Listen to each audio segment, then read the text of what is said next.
name's Mr. Griffin, and I'm the artist in residence at Hillyfield at the Hill, and I wanted to bring you this short little video today just to help you with your David Hockney project. The purpose of this video is just to help you a little bit with a demonstration of what we can do.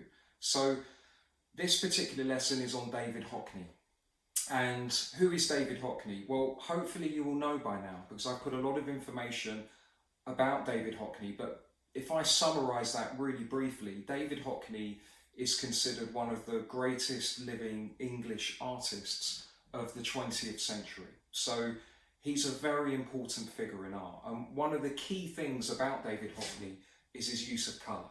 He's an amazing master of using colour well. And this project's all about really colour and composition and how we see things and using our imagination to create things, a bit like David Hockney does. So I've sort of set you a project in order that you might create your own imaginary landscape based on the paintings of David Hockney. Now, I've put lots of examples into your lesson of his paintings, and it would be really good if you can research some more and look up David Hockney paintings yourself and look at those landscapes and try and look at the colours and the way he uses colour effectively to create these masterpieces of English art. Today, I'm going to be showing you a little bit of demonstration of how we can create our own David Hockney landscape, but not using paints.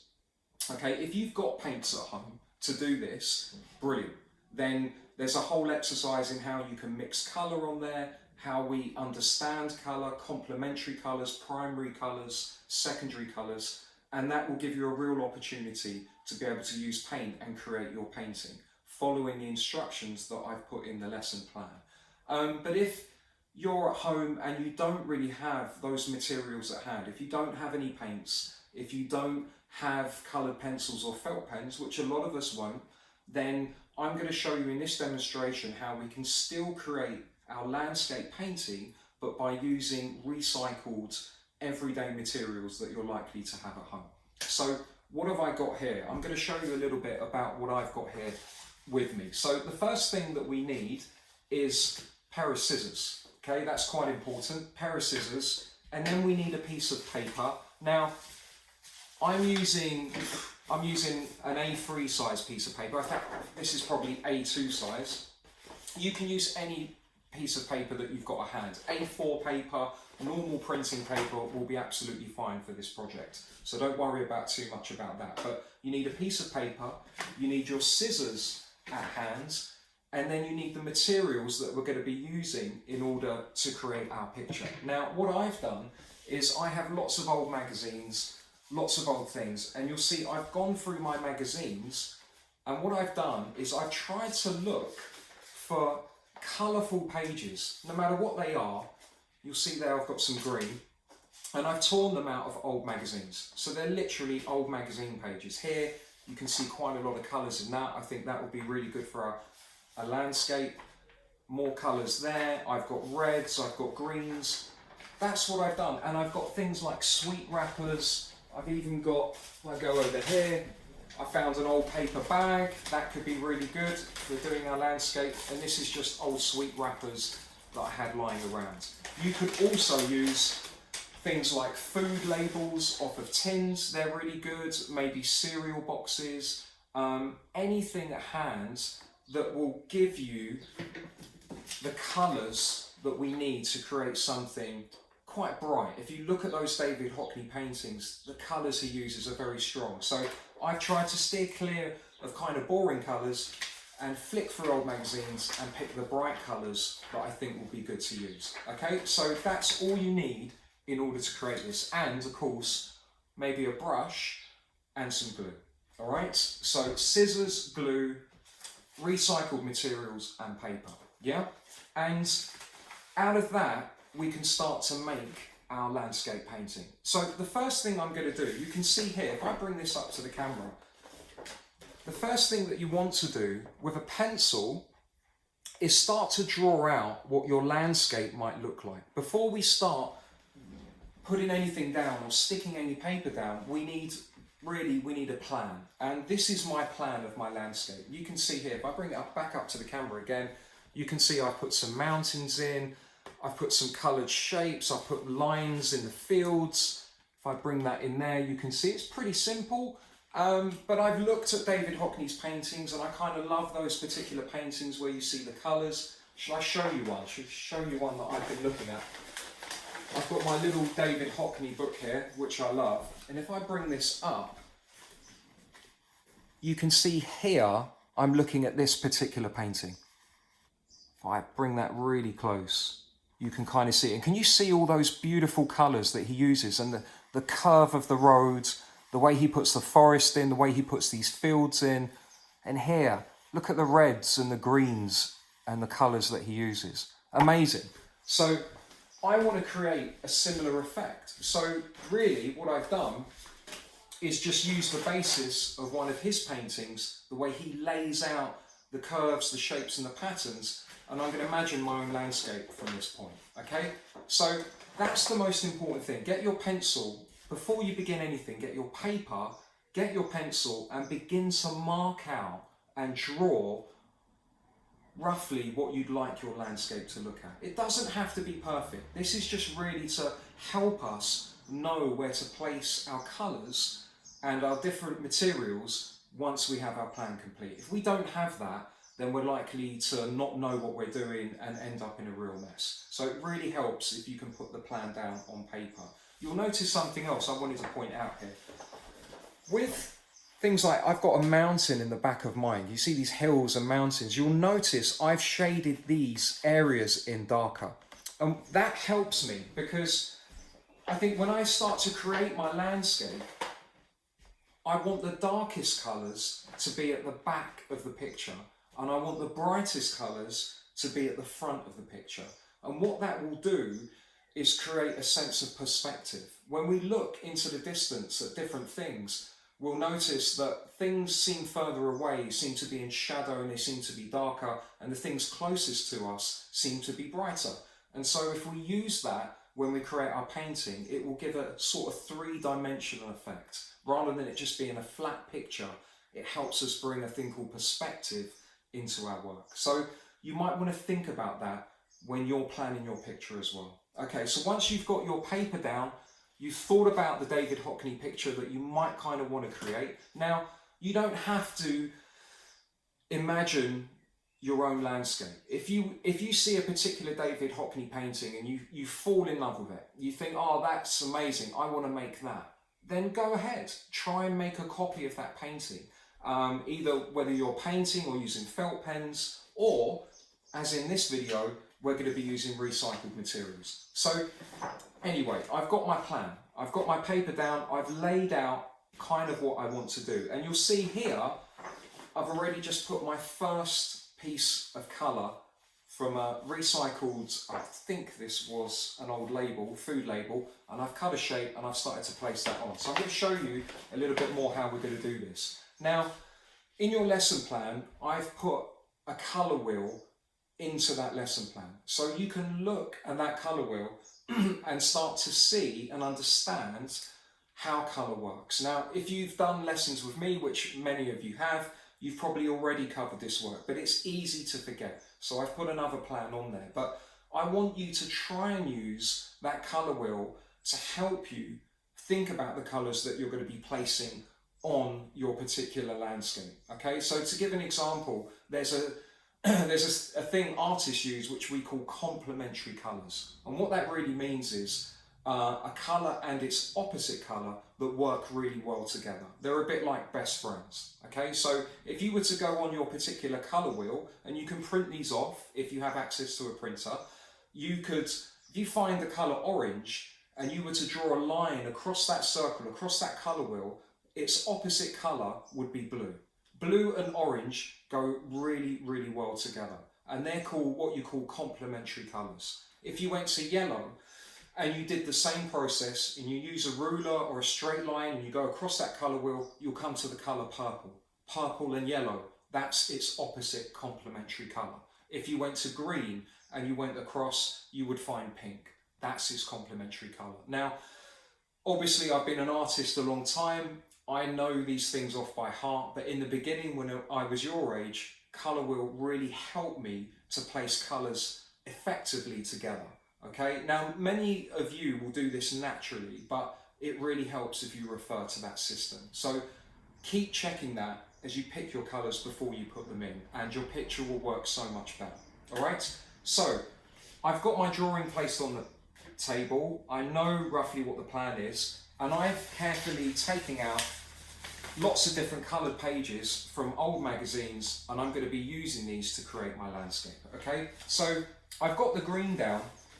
Now, what would go next to green really well would be pink or also red. So I think I'm gonna use this. Kind of got a bit of pink in it, it's got a purple, and this helps too. Rather than trying to maybe just cut something out randomly and sticking it on, which you can do, has quite a nice effect. I think it helps if we use our pencil and we cut particular shapes. If I draw the sort of shape, now mine is like a country landscape, lots of hills, lots of mountains, and I quite like that. So I'm thinking about that in terms of what shapes I might be cutting out and placing on. So what I've done is drawn a shape on this particular page. If I bring this up to the camera, I don't know how well you can see that. I'm going to try and get it in the light. But can you see I've kind of drawn these hill-like shapes, sort of a little bit randomly, so I know I can now see where to cut with my scissors, okay? So once I've got that, I get my scissors carefully, and I'm going to carefully cut round the shape that I've now drawn on this scrap piece of paper. And you want to try and do this carefully. What I tend to do when I'm cutting out, rather than keep moving the scissors, I move the paper. I keep the scissors in the same place and I carefully control the paper. You'll see that I'm turning it slowly, so I've got full control, safely cutting around that particular shape. Scissors down, I can move that over there, and can you see here, you can see the back, not really much colour on that, but that's actually quite nice. It's quite a nice shape and it will go really well in my landscape. So where's it going to go? Well, I've got these hills at the top. I really like it next to that green. Before I place it down, it's quite nice as you build up your colours to just place it and think, where does it work? Where does it work well? Does it work on the side? Does it work on the top? Does it work on the bottom? I think it works quite well like that. So I'm now ready to start sticking this in place. So I get that, I get my brush, I've got my glue, and I'm now going to put some glue on the back of this. Now I'm using PVA glue with a brush. You might not have that at home. You can just use a glue stick. Absolutely fine, okay? And if you haven't even got a glue stick, you can probably make glue. If you've got flour and some water, you can actually mix that together, and that would be enough to stick your paper onto your sheet. You can actually even make your own glue if you don't have that. The purpose of this video is to show you how you can create your own David Hockney landscape without any real art materials at all. Okay, just basically things that you've got at home already. All you need is a pencil, a pair of scissors, a reasonably large piece of paper, but it can be smaller than this if that's the case, and some scrap labels and paper for you to create. That's it, all right? Now, this is ready to stick on. So I think I'm gonna place in there, because I quite like those shapes, and I really like the purple, the red, and the green together. And I'm gonna place that down. And if I bring that up to the camera, can you see already, I'm starting to build up my landscape in, I guess, what you could describe as quite an abstract way. And that's okay, because this doesn't have to be a really detailed version of a landscape. It's about really, what I'm looking for is about you using your imagination, learning about the artist David Hockney, looking at his work and seeing how you can interpret that work yourself. That's what it's about. So the use of colours together and the shapes and the combine. And you may find as your picture builds up and you keep doing this process, that it becomes a really abstract picture, that you don't necessarily recognise it so much to the original drawing that you did. And that's perfectly okay, That's something that happens as we develop our paintings. And actually, when you look carefully at a lot of those David Hockney paintings, they are very abstract in their own right.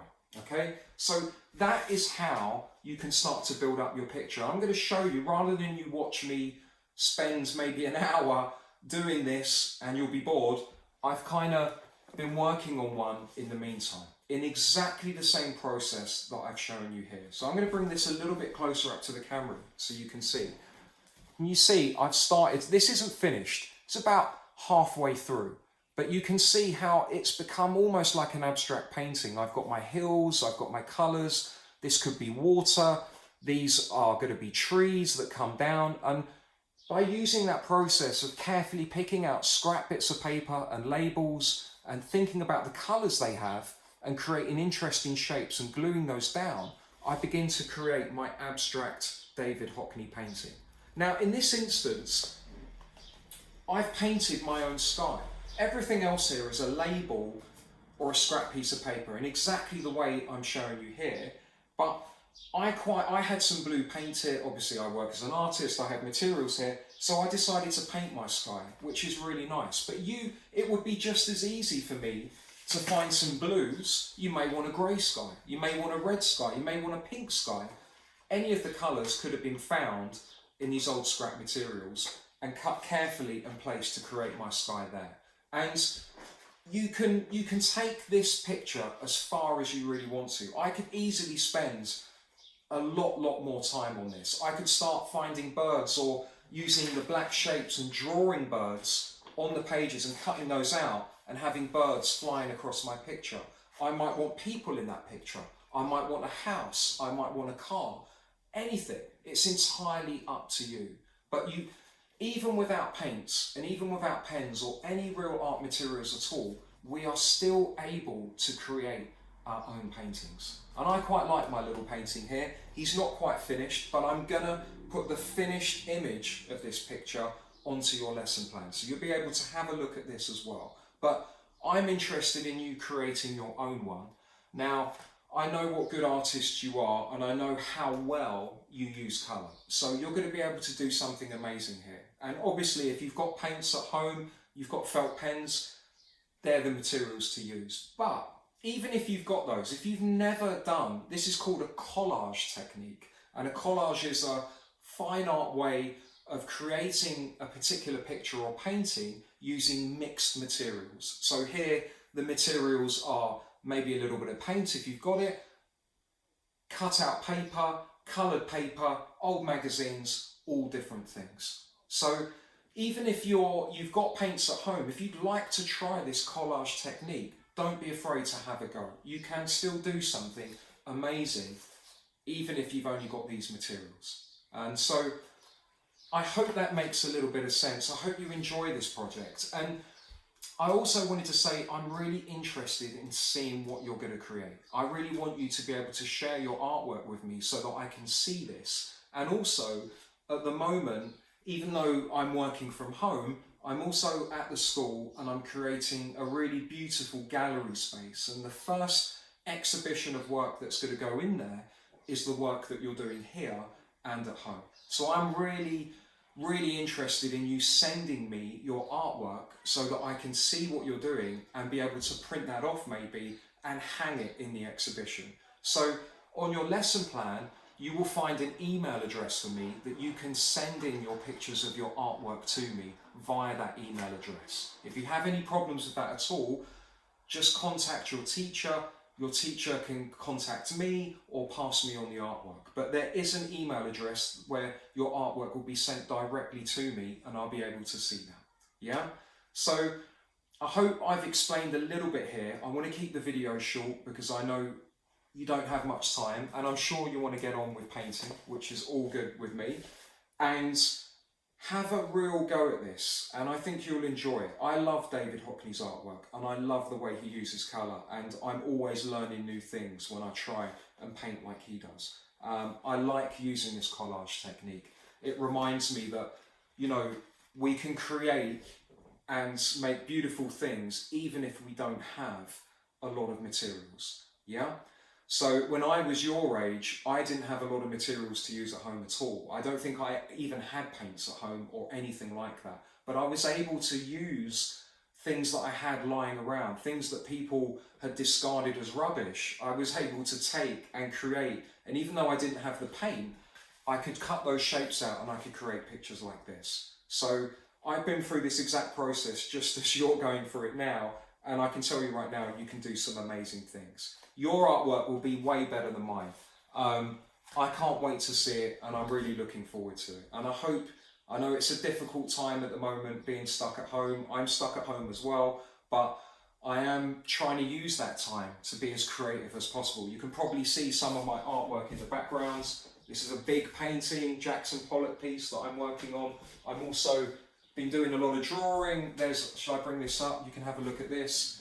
This is a self-portrait. I'm looking quite miserable in this picture, I think because I'm stuck at home as well. And this, by the way, is just done in coloured pencils. So we don't always need expensive paints and expensive materials in order to create fantastic artwork. So I'm here creating as well. While you're creating at home, I'm creating at home. But I'm really, really interested in seeing your artwork. I've showed you a little bit of mine. I'm looking forward to seeing yours. And look after each other, stay safe, be positive, and I look forward to seeing what you come up with. Hopefully speak to you soon. All the best. Cheers, bye-bye.